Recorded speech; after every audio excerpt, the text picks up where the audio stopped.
this one. Thanks for tuning in, everyone, to this broadcast of NBA basketball. I'm Kevin Harlan, and with me today, Steve Kerr, Clark Kellogg, and our sideline reporter, Doris Burke. Back in Portland, the Trailblazers kick off the beginning of a homestand. Presently in 5th place in the West, they're definitely a tough team to deal with. Well, this is the rubber match here. This is the 3rd and final meeting between these two clubs. Each one has won once, and so that puts a little something extra in the atmosphere today. I would not disagree with you there, Steve. I mean, they both want this one pretty badly, and I think they'll treat it accordingly. Maybe we'll see an extra minute or two from the starters or a few other playoff-type game strategies. Now a chance, courtesy of Gatorade, all fueled up and ready to go. The starting 5 on the floor. On the court for Cleveland, the 2 stars, LeBron and Love. At the 3 and the 4. J.R. Smith out there with Irving, and it's Mozgov in at the 5. Down low. Irving misses. That's in and out. Doris Burke caught up with head coach Terry Stotts. DB? He has a very specific approach laid out. He told me that they're going to concentrate on working the ball into the paint as much as possible today and taking advantage of what he believes is a significant edge for them on the interior. Guys? Thank you, Doris. Well, few would have predicted back when Kevin Love was drafted 5th out of UCLA in 2008 that he'd become the superstar player we see today. He's transformed his body and expanded his game year after year. Well, nice way there to get your first basket of the game. And just about a minute into the first quarter. Lillard against Irving. Right side Aldridge. Back to Lillard. Dishes it to Batum. And misses it off the right side of the rim. And talk about the physical transformation for Kevin Love. Leaner, quicker, and stronger. Yeah, credit yoga and Pilates. He's trying to be the very best he can be, and he's putting in the work to do that, so it actually helped him more at the defensive end. Now, here's Lillard following the miss by Kyrie Irving. And Lillard kicks to Aldridge. Shot clock at 6. Lets it go with the 3. Lillard misses. Looking at Portland, they want to turn it around after the loss to the Grizzlies in Memphis. And that result was no surprise, Clark, because they played very loose with the ball that night. Yeah, they were carefree. Footloose and fancy-free with the ball doesn't get it done. And how often do we see it, Steve? The team that loses the turnover battle loses the game. Kind of a shaky first few minutes, guys. 5 field goal attempts, only 1 made. They set the pick.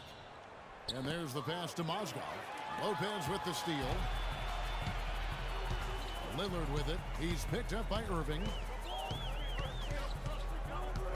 Steps back and fires. Goes back up. Lopez. And the rebound paying off as they pick up 2 on the second chance bucket right there. He was the first one to react to that miss. Excellent anticipation on his part. A hustle play on the putback by him. You know, even though he missed that one, great shooters have a way of feeling when they've got enough room to pull the trigger. Yeah, not enough defensive coverage there to prevent him from firing that time. But, yeah, I think if he's open, he's got to let that thing fly. LeBron James having his nose broken last season by Serge Ibaka. Short of that, he can seem at times invulnerable. His durability, just one more thing that sets him apart. And LeBron over his career dealing with a few back issues, but he's been able to remain remarkably healthy. Kevin, incredibly durable, given the punishment he absorbs night in and night out and the load he's asked to carry by his team at both ends of the floor. That's another element that makes you shake your head about what he's been able to do in his career. You're right. You know, one thing you like about Aaron Aflalo, he's an outstanding post-up player for a guard. At 6'5", he's got a real knack for scoring with his back to the bucket. And for Aflalo, Steve, right around the top 5 in efficiency in the post in the entire NBA last season. Yeah, and his sweet spot really exploded. Oh, man, that was unreal. Hark it up. Boy, Kevin Love certainly is one of the best passing big men in the league. Now, here's Lillard. He had a 27-point outing in their last game against Memphis. You know, he was getting fouled time and again in that game, really delivering from the free throw line. Made a major contribution there. From past the arc. Again, the miss by the Trailblazers. So for Cleveland, their last game, a win against Milwaukee.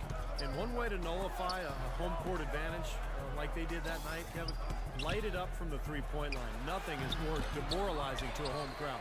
Steve, you're exactly right. I mean, that was the great equalizer. Their perimeter play definitely took them over the top. To the left wing. Here's Aldridge. No good off the back of the rim. Boy, we don't see that too often. No defender on him, and he just clanks the open. Hammer time! Hammer time! Wow, and that sort of showmanship is just deflating right now to a team trying Clark to get back into this game like this. Yeah, definitely a jam with emphasis.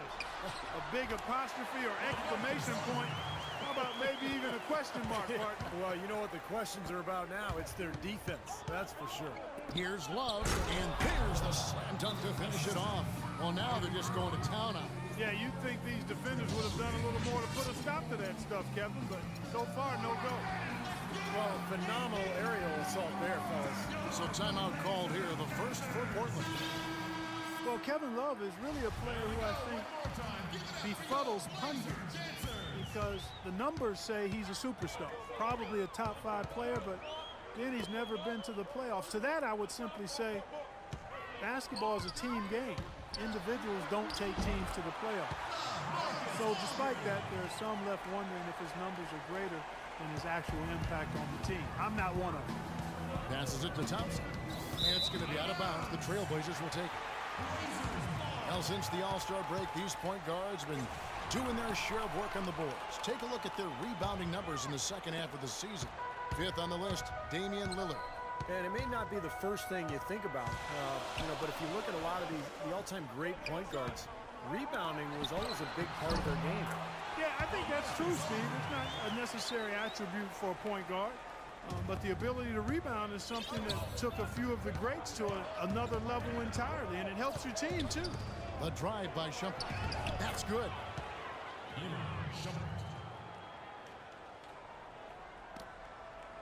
Trailblazers trail by 4. And Lillard gets double-teamed. Shumphert with the steal. Oh, how about that basketball, man? Beautiful. Wow. He has a highlight reel unto himself, guys. Yeah, wow. that could very well be a contender for Dunk of the Year and perhaps might make its way all over the internet. I'm with you. I'm with you, Clark. That's a crowd pleaser if I've ever seen one. A follow. That's good. Well, he's been working hard to get good looks, and it's paying off for him early. Elbit over the pass to Shumphert. Perkins with a screen on a follow. And it's Shumphert penetrating. An easy layup after coming off the pick. Shumpert's got his 3rd bucket of the night. Beautiful job angling his body, shielding the big man from the ball on his way to the basket. That's really the only way to do it if you're going to take it down there amongst the tall trees. That's an easy shot there. That's a shot that he should make more often than not. Nice pass. Led him to the rack perfectly for the layup. Shumpert's got 8. All the points these defenders are allowing inside is inexcusable. That's 5 baskets in a row, and they've all been practically lay-ins. Yeah, they've got to harden and toughen up down there, guys. So Portland ends up going with the new group. That's his first personal foul, 2nd team foul. Substitution on the court. A minute 42 left here in the first quarter. Pass to McCollum. 11 feet away, cannot hit. Cavaliers go the other way with it. Last time they met in Cleveland. Yeah, they really struggled shooting the ball in that game, but still came away with the win. They obviously had to pick up the slack in a lot of areas, and they did it. Yeah, and Steve, I think that says an awful lot about them as a team when they're able to win despite shooting that poorly. Here's Blake, and Thompson sends it back. McCollum kicks to Keenan. On the money from 12 feet away. Keenan's got his first basket. Well, he had that height separation there on the mid-range jump shot. Really good job of taking advantage of that. And it's blocked by Wright. And it's going to be out of bounds. The Cavaliers will retain possession. 17 seconds to the shot.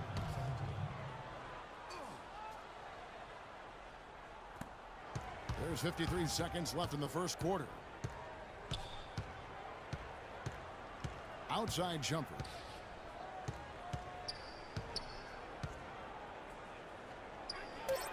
And the layup's good off the glass. Shumpert's got 13 points.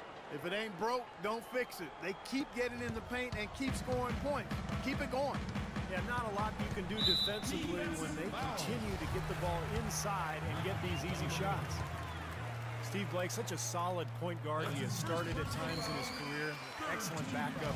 But you just love his decision-making and his ability to make shots from the perimeter. And he can't hit the second. And Steve Blake not one to really press the attack off the dribble. Especially as he's aged and gotten older, he's more content to run the offense and then shoot the three. A better fit on the team with a good post score with Steve Blake, where he can pass it inside and then space the floor. You know, a team's rebounding is one of the great measures of its energy, and theirs has been terrific in the first quarter. Yep, they were ready to go right from the opening tip. Cayman against Perkins. The 11-footer. Blake misses. And he lobs it up toward the rim. He's going down low with the ball, and it results in points. They're having their way in the paint. And it's resulted in a big early lead, too.